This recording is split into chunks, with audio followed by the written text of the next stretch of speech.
Two little girls in suits walked into a billionaire CEO's office with resumes in hand. What they said next changed his life forever. Stephen Carter's office sat on the top floor of a glass tower in downtown Chicago, a place where order reigned and interruptions were filtered out long before they reached his door. The morning had started like every other. Back-to-back meetings, a stream of data reports, a market projection session with his financial team, and a dozen emails requiring nothing less than perfection.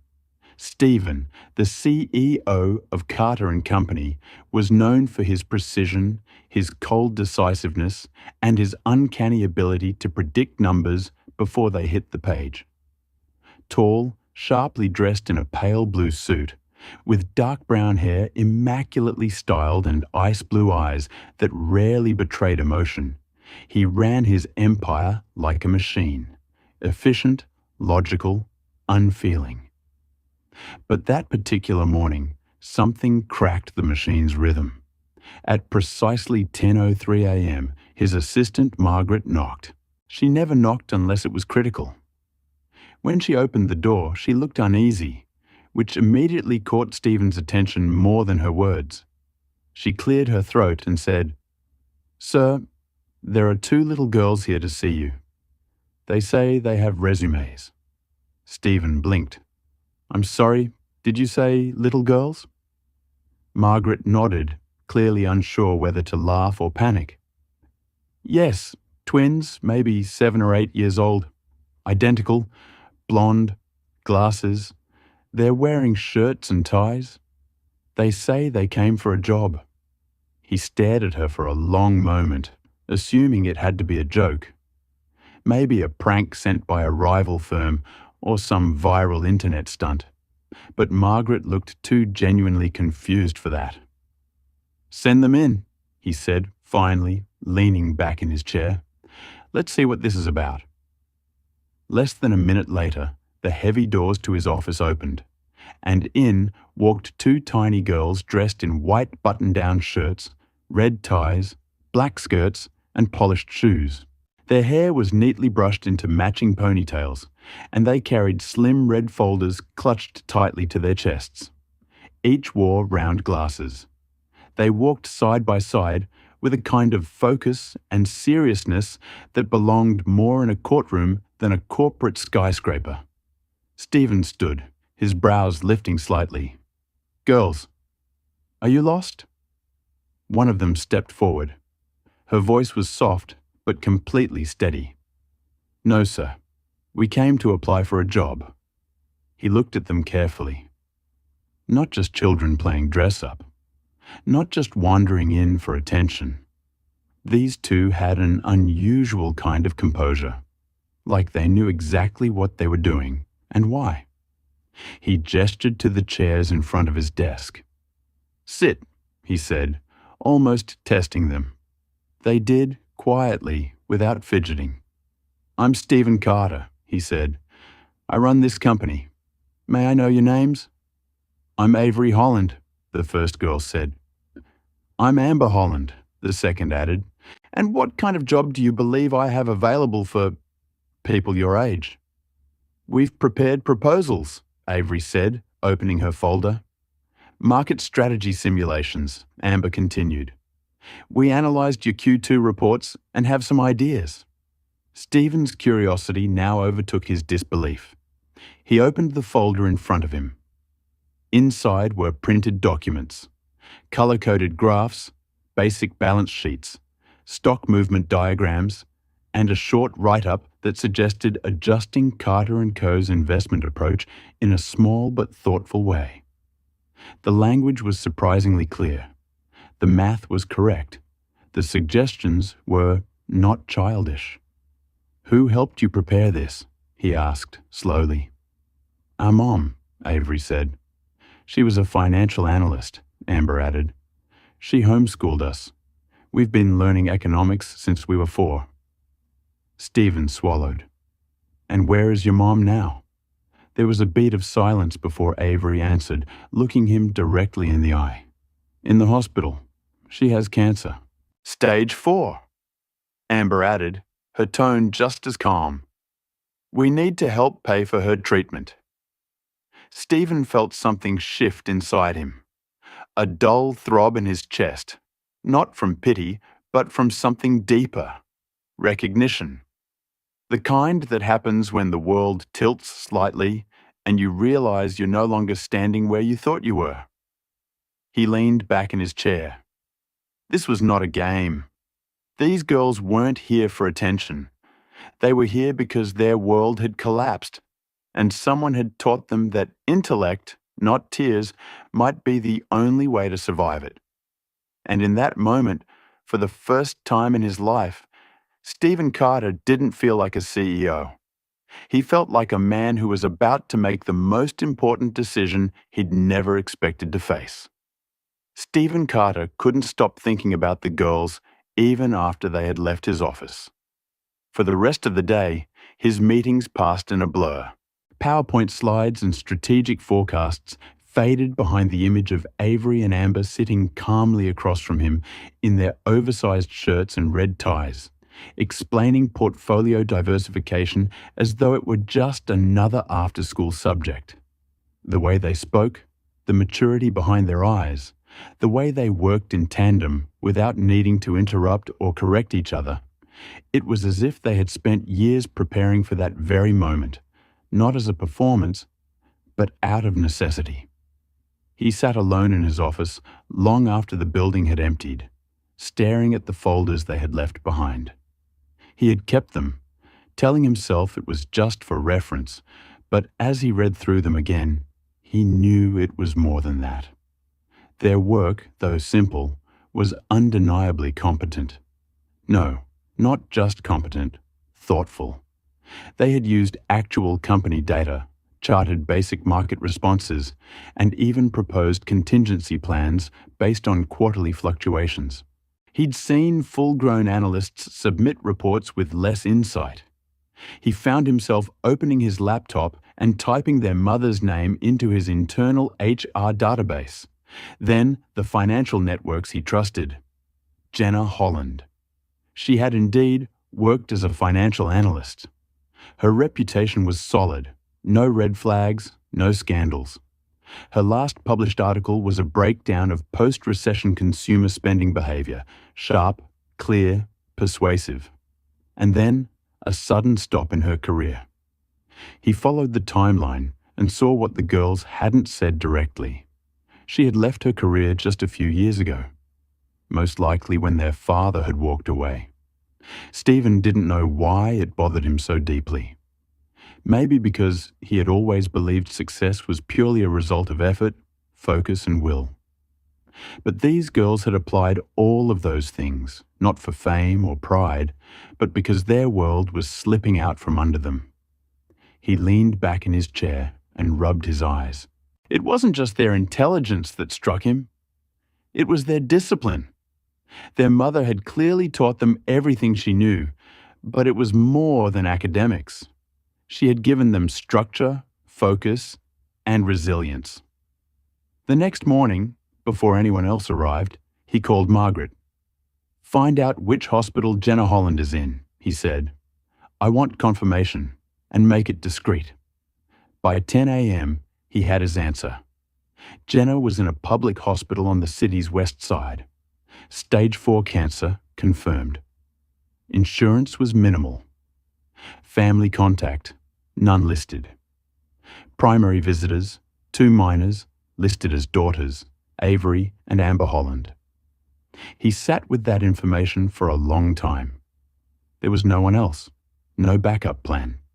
These 2 girls were facing the kind of future no child should have to carry alone, and they had chosen to fight it not with desperation, but with logic and preparation. He found himself recalling their faces, so small but so sure of themselves, and felt something in his chest clench unexpectedly. Later that day, he called them back to the office under the pretense of discussing their proposal. He had prepared a space in one of the conference rooms, stocked it with notebooks, colored markers, a whiteboard, and 2 lightweight laptops adapted for child use. When they arrived, Escorted by security who looked more amused than concerned, they immediately sat down and began working, as if this were the most natural thing in the world. Stephen stood in the doorway, watching them silently for several minutes. There was no playing, no distractions. Avery was reading over a PDF he had sent them in advance, highlighting sections and jotting notes. Amber was already sketching a bar graph based on projected tech sector growth. They weren't pretending. They weren't acting like children trying to be adults. When he finally entered the room, they both looked up, expectant but calm. "I've reviewed your work again," he said. "You clearly have a strong grasp of market basics. But tell me, what do you expect to happen here? Do you expect me to pay you salaries? Give you full-time jobs?" Avery looked at him steadily. "Number, we expect you to give us a chance to learn and to prove we can help." Amber added, "We don't want handouts. We want to be useful." It wasn't rehearsed. It wasn't manipulative. It was honest. That, more than anything, unsettled him. These girls were everything the adults around him often failed to be: honest, driven, and clear in their intentions. He sighed and nodded slowly. "All right, I'll create a temporary internship program, unofficial. No pay, but you'll get supervised access to basic analytics and you'll report to me directly. Agreed?" They nodded in unison, and a strange warmth flooded the room. As he left them to their work, he tried to shake the feeling that his life had just pivoted, subtly but irreversibly. He had made a decision, not just as a businessman, but as something he had never allowed himself to become: a guardian. And somewhere deep down, he knew this was only the beginning.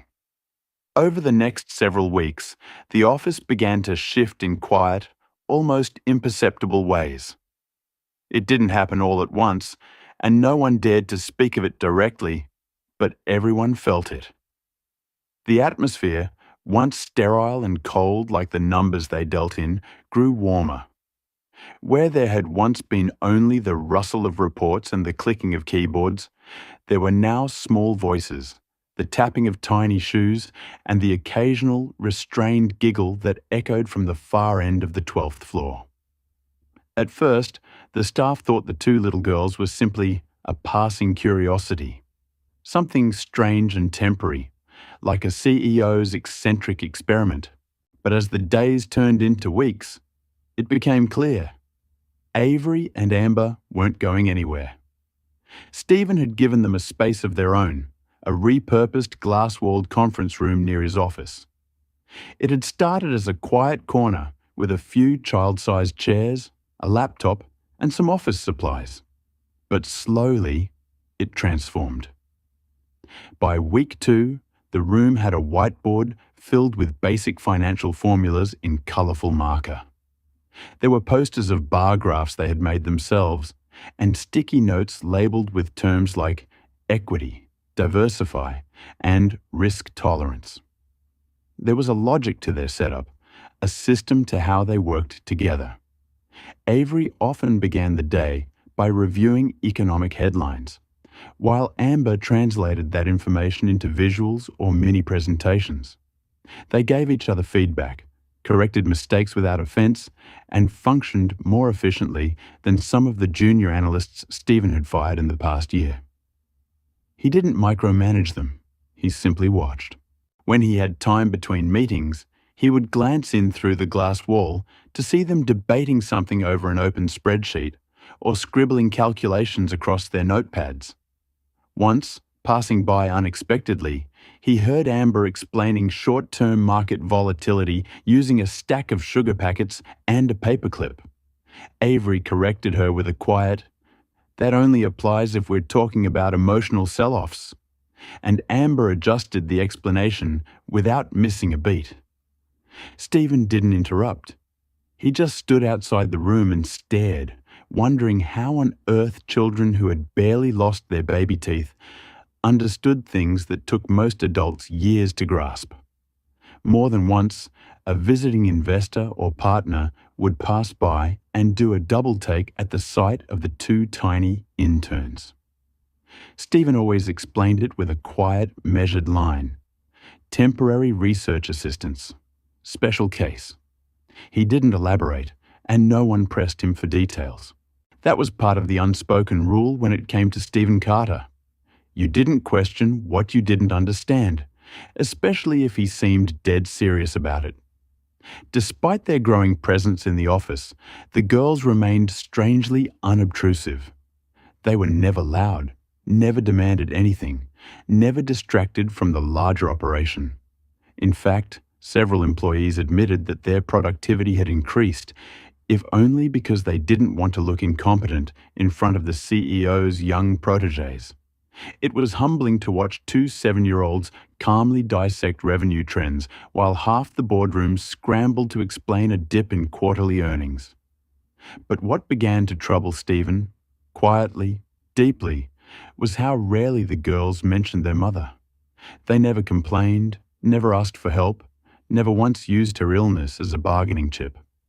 If anything, they worked harder as the days passed. The only time he saw a crack in their composure was one rainy afternoon when Avery dropped her pencil and bent to pick it up.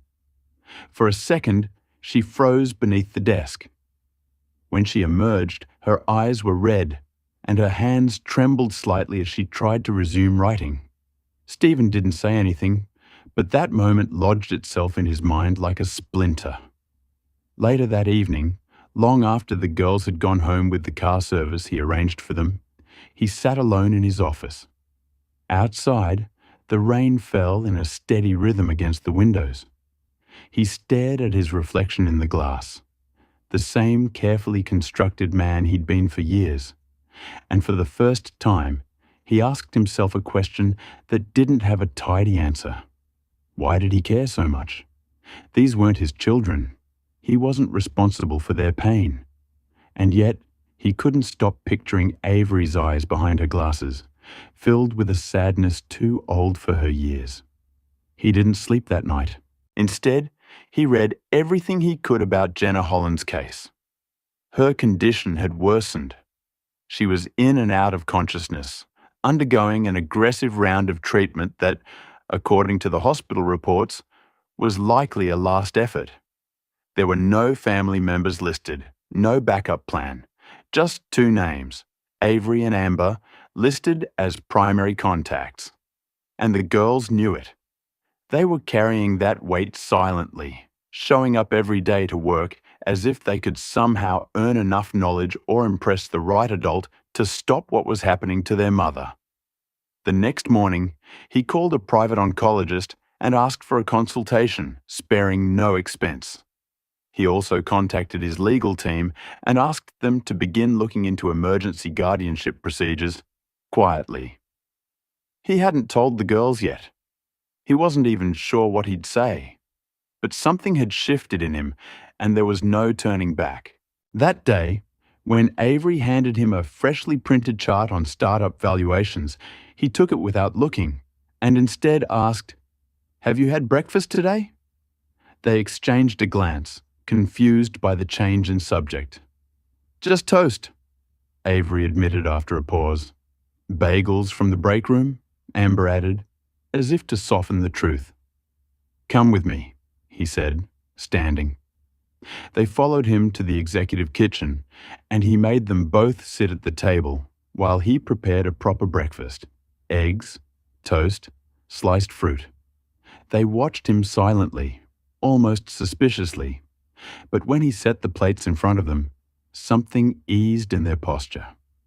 For the first time since they'd arrived, Amber smiled without calculation, just a small, spontaneous smile, and said, "Thank you." Stephen nodded.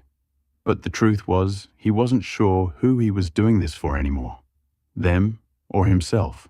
All he knew was that every day they were there, he saw less of the world he thought he understood and more of the one they were teaching him to see. Stephen had always believed that his life was best lived at arm's length, from people, from chaos, from anything unpredictable.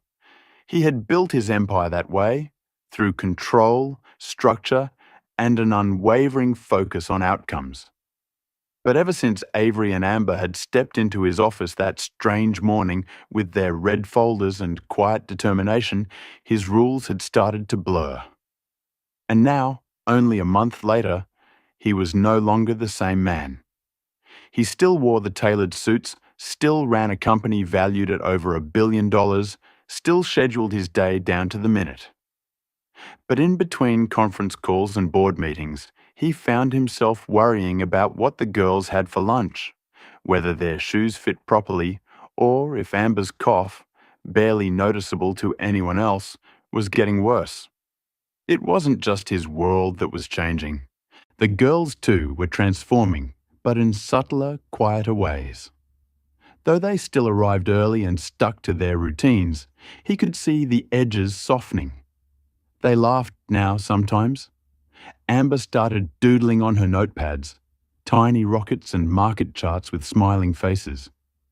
Avery, always the more serious of the two, had begun asking him questions that weren't strictly about business.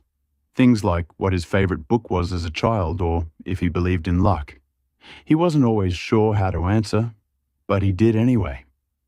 One afternoon, after they had finished helping organize data for an upcoming pitch, Avery approached his desk with a hesitant expression.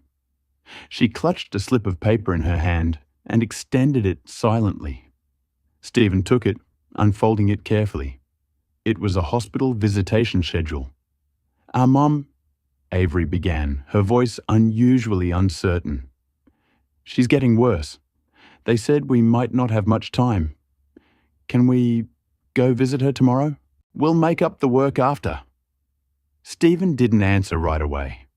Instead, he stood up, walked to the window, and stared out at the skyline he had spent years climbing toward. For so long, success had meant numbers and contracts, media mentions, and expanding global reach. But now, standing there with two fragile little girls waiting for his approval to see their dying mother, none of that seemed to matter as much as it once had. "You don't need to make up any work," he said, turning back to them. "Take the whole day. I'll come with you."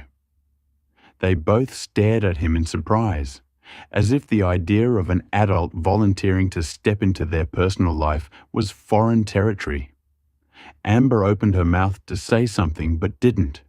She simply nodded, and Stephen saw in her eyes a flicker of something that looked like relief. Brief but real. The next day, they drove together in silence. The hospital was grey and sterile, perched at the edge of the city like a forgotten institution.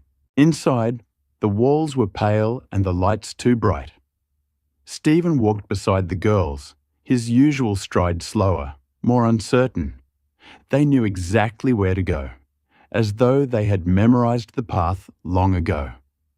Outside the room, they stopped. Avery took a deep breath, then pushed open the door. Jenna Holland looked far older than the photos he'd seen online. Her skin was pale, paper-thin, and her hair was almost completely gone. Tubes trailed from her arms, and the steady beep of machines filled the air.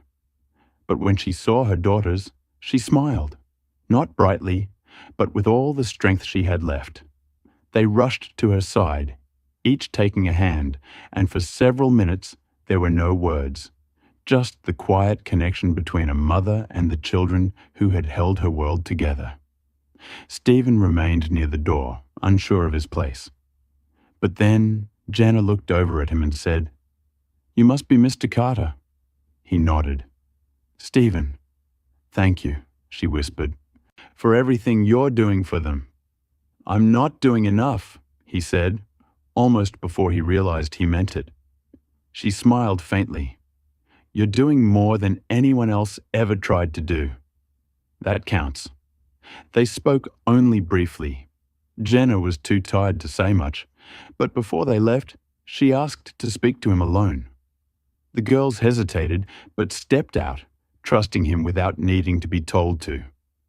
"I don't know how much longer I have," she said, once the door closed. "But I need to ask you for something that I never thought I'd say to a stranger." Stephen didn't speak. He simply waited. "If I die before they're old enough to protect themselves, I need to know someone will. I don't mean charity, I mean love. I need to know they'll be seen, heard, treated like more than just a burden." Stephen felt the weight of her words hit somewhere deep in his chest. He wanted to promise, right then and there, but he also understood the gravity of what she was really asking. It wasn't a legal agreement. It wasn't financial support. It was devotion. "I can't replace you," he said quietly. "I'm not asking you to," she replied. "I'm asking you to care." He looked at her for a long moment, then finally said, "I already do." Her eyes closed slowly, as if that was all she needed to hear. When they left the hospital, the girls didn't ask what had been said behind the closed door, and he didn't offer it. But when they got back into the car and began the ride home, Amber curled up beside him instead of sitting by the window like she usually did. Avery rested her head against the seat with her eyes closed, but her hand crept quietly across the leather seat until it touched his. He didn't move away. That night, Stephen didn't return to his penthouse. He stayed in the house he had recently bought just outside the city, a place with too many rooms and not enough life in it, because suddenly it didn't feel so empty anymore. It felt like something waiting to be filled. And for the first time in his adult life, he wanted to fill it with something that wasn't a number or a success story. He wanted it filled with them. In the days that followed the hospital visit, something shifted, not just in Stephen, but in the girls as well. Avery and Amber continued to arrive early, do their work, and engage with the same intensity they always had, but the veil of formality they had worn so carefully seemed to ease around the edges. There were small signs, quiet moments that Stephen noticed more and more. Amber began humming while working on data visualizations, soft, almost melodic sounds that filled the quiet conference room with something human. Avery, usually so strict about the precision of her notes, let a doodle of a cat slip onto the corner of one page. Neither of them apologized. Neither felt the need to explain. Stephen, for his part, began to rearrange his schedule. Not dramatically, not all at once, but enough that his mornings started with breakfast prepared for 3, and his afternoons left space for reviewing whatever mini project the girls had taken on that day. His staff had learned to stop commenting on it. Some watched him with raised brows and exchanged whispers about how the coldest man in the building now carried lunchboxes in his car and corrected math problems in red pen between meetings. He didn't care. He had never been someone who made room for chaos. But these girls weren't chaos. They were structure hidden inside unpredictability. They were exactly what he had been missing. One morning, Amber arrived without her usual enthusiasm. Her steps were slower, her smile absent. Avery clutched her hand tighter than usual, guiding her into the elevator with quiet urgency. When they reached their office space, Stephen noticed immediately that Amber's normally animated energy had dulled into something muted. She sat down heavily, placed her folder on the desk, and stared at the blank page without opening it. Stephen approached gently, crouching beside her so he could see her eyes. "Amber," he asked, "are you feeling okay?" She hesitated for a moment, as if unsure whether she was allowed to answer honestly, then finally whispered, "Mom didn't wake up when we visited last night." Stephen didn't speak right away. He looked over at Avery, who was standing at the corner of the room, her posture tense and unmoving. She didn't say anything either. She simply stared at the floor. "I'm sorry," he said finally, and the words felt insufficient, too small. "Do you want to go see her again today?"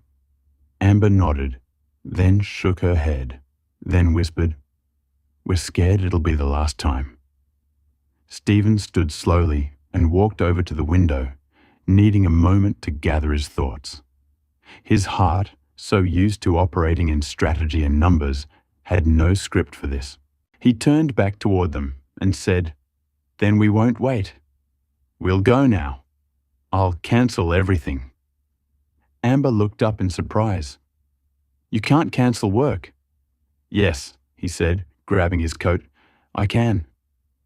They arrived at the hospital within the hour. The air in Jenna Holland's room was heavier than it had been before. Machines still hummed steadily, but her chest rose and fell more slowly now, as if even breathing had become a negotiation. The girls took their places beside her bed automatically, one on each side, their small hands slipping into hers with practiced care. Stephen stood by the door again, unsure whether he belonged in such an intimate moment. But this time, Jenna opened her eyes. They were weak, fogged with pain and medication, but they focused when they saw her daughters. Her lips moved, barely forming words. "My girls," she whispered, and Avery leaned in closer. "We're here," Avery said softly, brushing a strand of hair from her mother's forehead. Stephen moved a step forward. Jenna's gaze flicked toward him, recognizing him even through the haze. She motioned with her fingers, small, barely visible, and he understood. She wanted to speak with him again. He leaned down beside her bed, and she whispered, "Have you decided?" He didn't ask what she meant. He already knew. "Yes," he said quietly. "I'll take care of them." Her lips trembled, and the faintest smile appeared. "You already are." Avery and Amber stayed with her for another hour, talking to her even when she couldn't respond. They told her about the stocks they were following, about the newest report they were working on, and how Stephen had let them drink hot chocolate in the office kitchen. She didn't speak again, but her eyes fluttered with each word, as if she were memorizing the sound of them. When they finally left the room, Amber didn't cry. Avery didn't ask what would happen next. Instead, they both turned to Stephen, standing just behind them, and Avery asked in a voice that was far too calm for her age, "Can we stay with you tonight?" He knelt so that they were eye level and nodded. "Yes, as long as you want, as long as you need." That night, the three of them returned to the house outside the city. It was the first night the girls stayed there officially. Stephen had their bags carried in, and though the rooms were too big, the furniture too formal, and the space far too quiet, it no longer felt empty. He made them grilled cheese sandwiches, not because he knew how, but because he had Googled it while they were asleep in the car. They ate at the kitchen counter, their feet swinging above the floor, and for the first time since their mother had fallen ill, they laughed. Not loudly, not recklessly, but freely. After dinner, they found the guest bedroom and climbed into the same bed, refusing to be separated. Stephen stood in the doorway, watching them curl under the covers. Just before he turned off the light, Avery whispered, "Can you leave the door open?" He paused, then nodded. "Of course." And as he walked back down the hallway, he realized that no part of this had been part of his plan. But for the first time in a very long time, that didn't scare him. It felt right. It felt like the beginning of something he hadn't even known he was missing. The morning Jenna Holland passed away was the quietest Stephen could remember. It was early, barely 6:30, when the call came, his phone vibrating silently on the nightstand beside him. He stared at the screen for a moment, already knowing what it would be before he even read the name. The hospital. The nurse's voice was soft, trained for this kind of delivery. There were no complications, no pain. Jenna had slipped away peacefully during the night, her breathing slowing until it simply stopped. Her daughters had not been there. Stephen thanked the nurse quietly, his voice tight but composed, and sat in the stillness for several minutes before getting out of bed. He didn't wake the girls right away. He walked down the hallway and stood outside their room, listening to the gentle rhythm of their sleep. When he finally opened the door, the sight of them wrapped under the same blanket, breathing in unison, hit him harder than he expected. He sat down at the edge of the bed and waited until Avery stirred. She blinked up at him, confused, but alert in the way children become when they sense something is wrong before they've been told. Amber shifted beside her and rubbed her eyes, yawning quietly. Stephen didn't have a speech prepared, no script to follow, no elegant way to say what had to be said. "She passed away last night," he said, his voice barely above a whisper. "Peacefully, in her sleep." The silence that followed was heavy and slow. Amber's small face folded first. Her lips trembled and her eyes filled instantly, but she didn't make a sound. She simply reached for her sister. Avery wrapped her arms around her tightly, burying her face in her neck. Stephen sat still, helpless, as they held each other and cried. He didn't leave the room. He stayed seated beside them, one hand on the blanket, a silent presence in the storm. When their sobs began to fade into the kind of shaking that comes from pure exhaustion, he gently asked if they wanted to stay home. Avery nodded. Amber didn't speak, but she didn't resist. That day passed slowly. Stephen cancelled every meeting, rescheduled every call, and sent a single email to his executive assistant. "I'm unavailable today. Family emergency." It was the first time in his career that he had used the word family in that context. He spent the day with them, moving quietly through the house, preparing food they barely touched, watching cartoons they didn't really pay attention to. Once in a while, Amber would ask a question about what would happen now, about funerals, about what people were supposed to wear. Avery asked fewer questions, but Stephen knew it wasn't because she didn't have them. It was because she was trying to stay strong for her sister. That responsibility, that weight she carried, made his chest ache. That evening, they sat at the kitchen table, the three of them surrounded by plates that had gone cold. Stephen leaned forward, trying to find the right words for something bigger than anything he had ever negotiated in a boardroom. "You're not alone," he said simply. "I don't want you to worry about where you'll go or what will happen. You're safe here.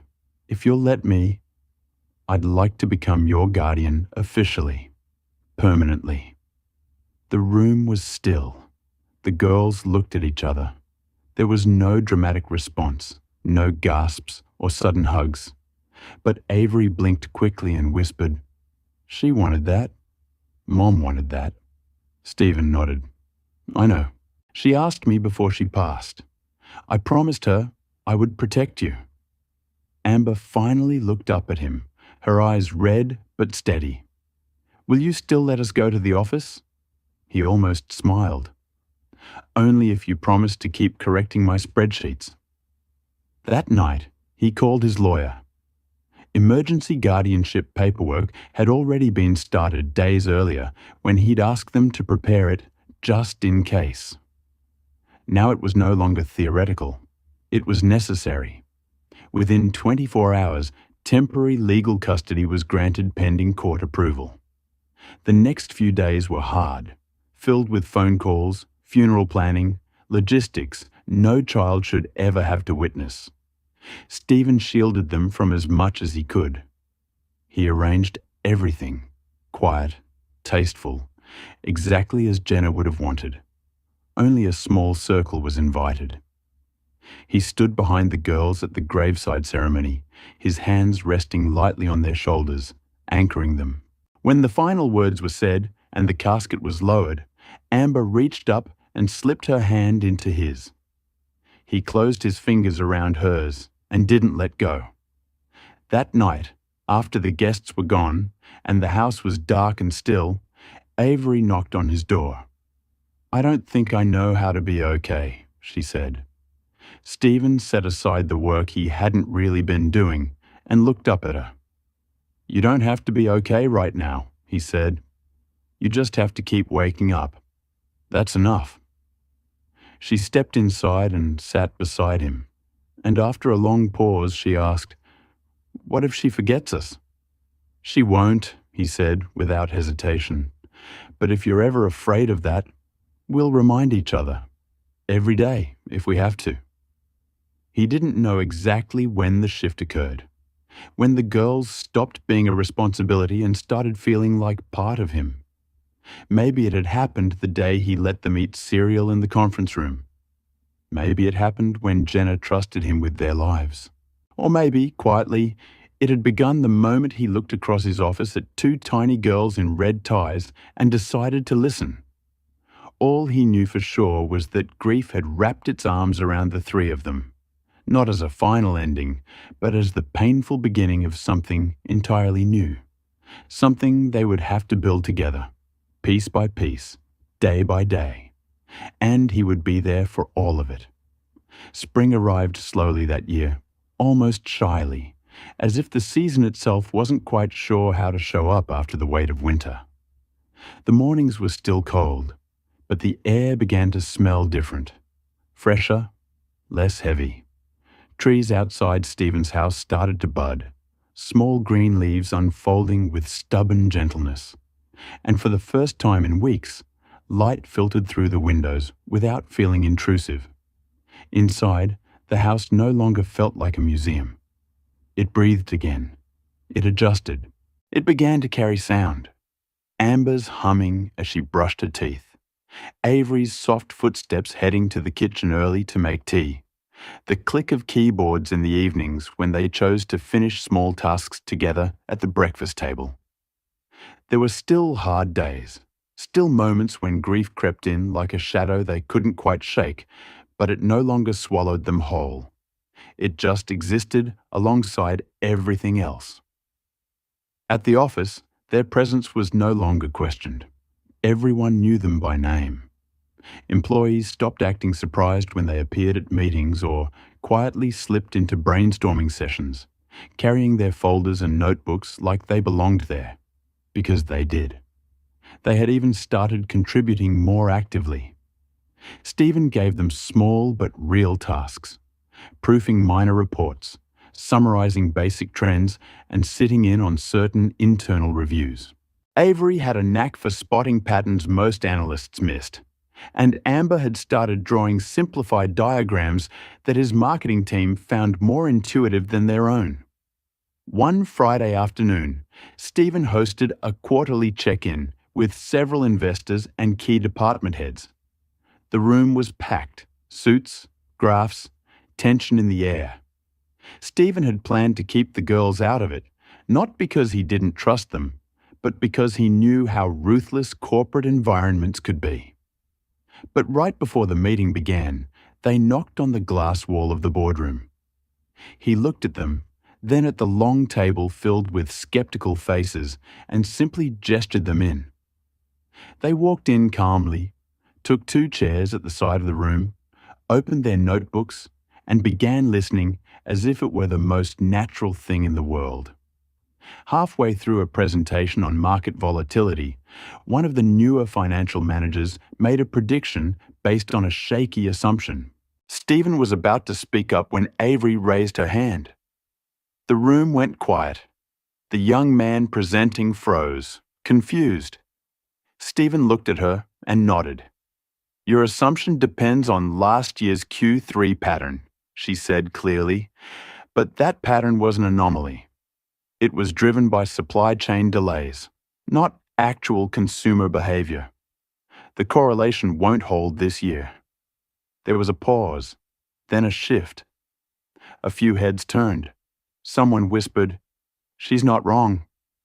Stephen let the silence settle, then said, "Continue," as if her correction had come from any other executive in the room.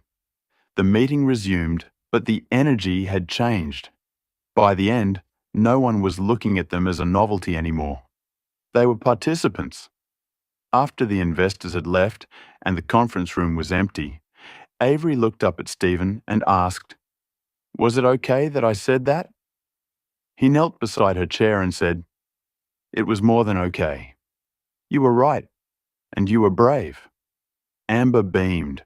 "I drew the supply chain delay in our notes as a dragon eating all the trucks." Stephen laughed out loud, a rare, unguarded sound that startled even him. At home that night, they celebrated with pizza and a movie. Amber fell asleep halfway through, curled under a blanket on the couch. Avery stayed awake just long enough to whisper, "Do you think Mom saw us today?" "I do," Stephen said, "and I think she's proud." There were still things to figure out: legal processes, school transitions, therapists who specialized in grief. But the foundations were setting. Their routines no longer felt borrowed. Their presence in his home and in his life no longer felt temporary. The house had children's books on the shelves now, and a puzzle perpetually in progress on the dining table. There were mismatched socks in the laundry, glitter pens in his desk drawer, and a crayon drawing of Stephen the Shark pinned to the fridge. Everything was a little messier and warmer. Stephen found himself changing in ways he hadn't expected. He no longer stayed at the office until midnight. He no longer ignored birthdays or skipped holidays. He read up on childhood development and asked his HR department to look into mentorship programs. He took the girls to a bookstore one weekend and let them each pick out 5 books, then bought 10 more just because he couldn't say no when they started reading aloud in the middle of the aisle. One evening, as he walked past their bedroom, he heard Avery's voice reading softly to Amber, who was half asleep. He stood at the doorway for a moment, unseen, listening. The words were from a story about a girl and her map, a map that kept changing, forcing her to find her way over and over. The metaphor wasn't lost on him. He realized then that grief didn't disappear. It didn't soften into something manageable overnight. But it made room for joy, for love, for healing. And the more space they gave it, the less it demanded in return. By the end of spring, he no longer called them his interns. He called them his girls. And when people asked if he had a family, he didn't hesitate. "Yes," he'd say, "2 daughters, unexpected, brilliant, and very much mine." Summer came with a kind of stillness that felt earned.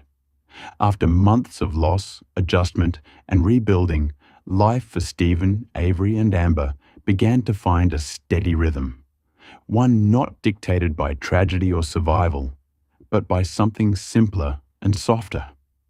The mornings were no longer rushed or quiet out of grief.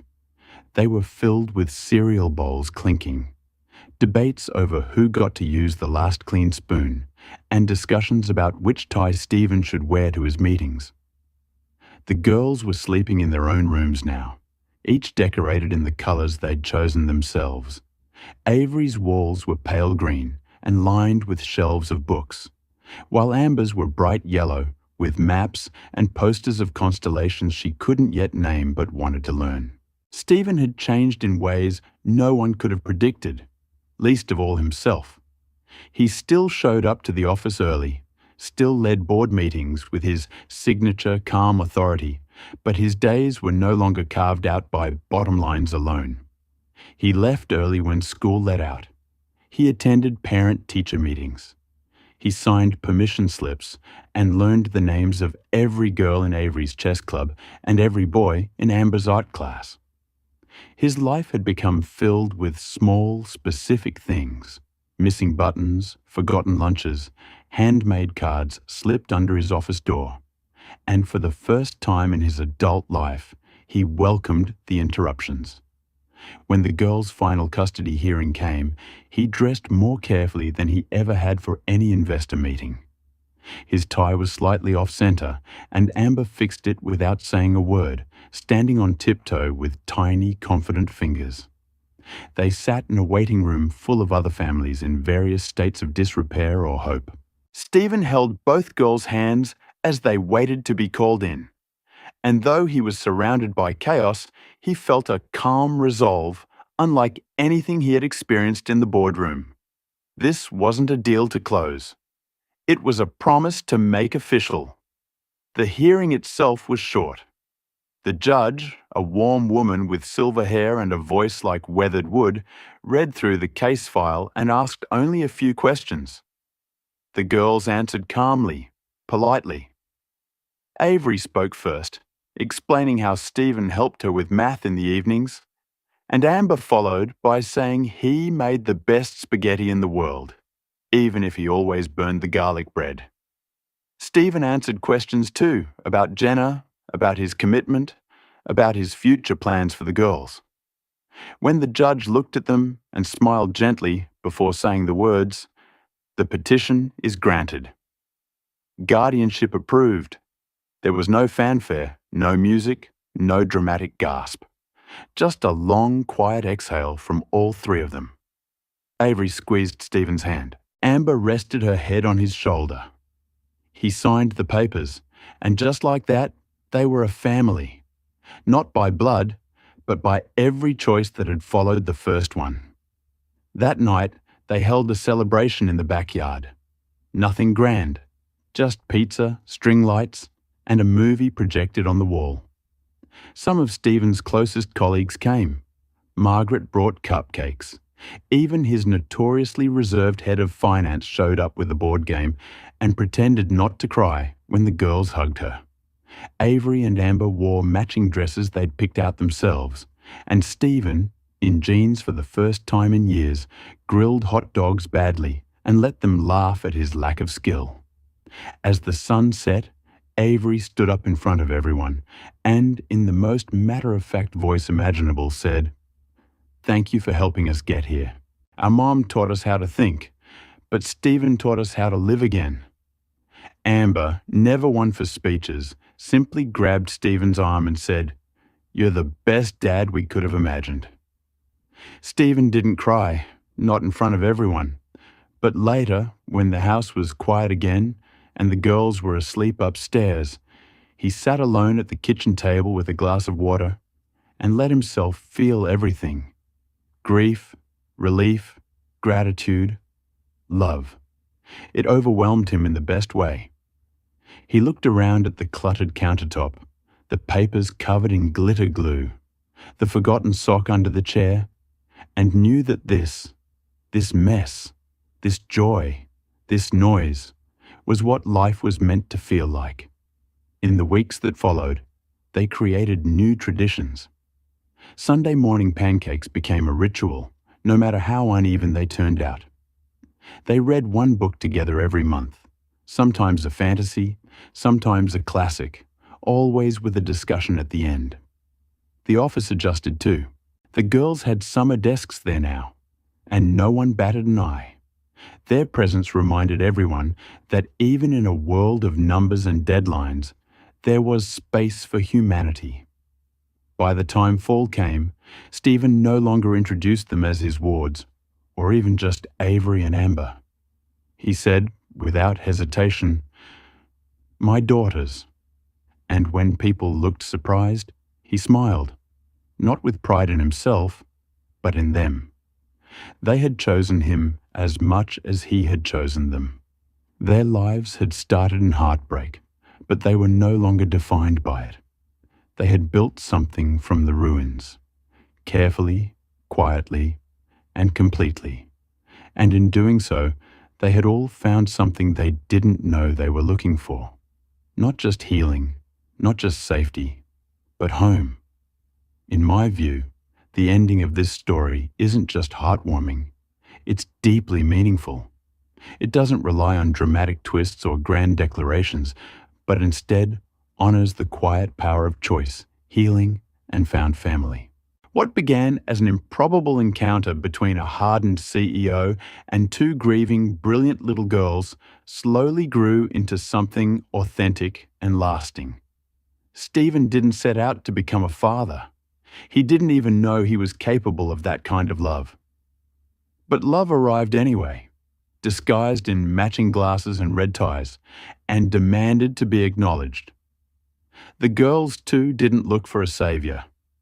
They asked for a chance, and in giving them that, Stephen saved himself in the process. What makes the ending so powerful is that it reflects a real truth. Family isn't always chosen by blood, but by loyalty, care, and the everyday decision to stay. It's not just a happy ending. It's a believable one. And it reminds us that sometimes the most unexpected people can become the most essential part of our lives.